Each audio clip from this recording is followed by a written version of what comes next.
Hi there, everyone. Welcome to Shisha Creative.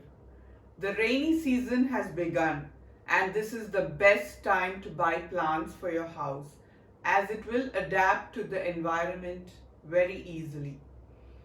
But before you repot the plant, it is always better to take care of it very well.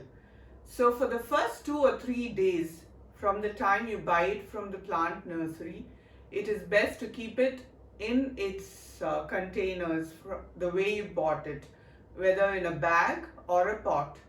So, after 2 to 3 days, depending, you have to have a close watch on it, whether the leaves are turning yellow or the plant is drying up, and does it need more water, does it not. So all these factors have to be kept in mind and closely watched before you repot a plant.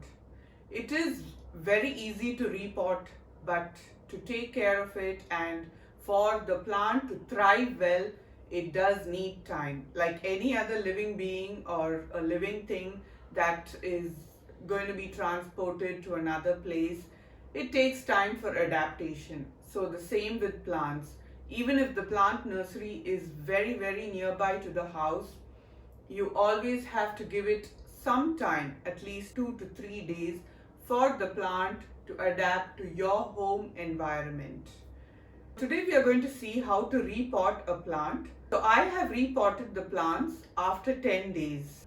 I have used some gravel at the bottom of the planters so that the excess water moves out easily. The sand tightens after some time, which may cause the root rot.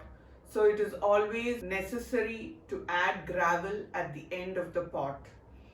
So after that, I have added coco peat mixed with gravel, that is those small gravels, and then I have used the actual coco peat also. So I usually use coco peat because it is very light and I can move the plants easily, and it also serves the purpose of the plant to thrive well. So now let's see how the repotting is done.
Hope the videos of Shisha Creative are informative and useful to you. Subscribe to join our fam. Bye bye.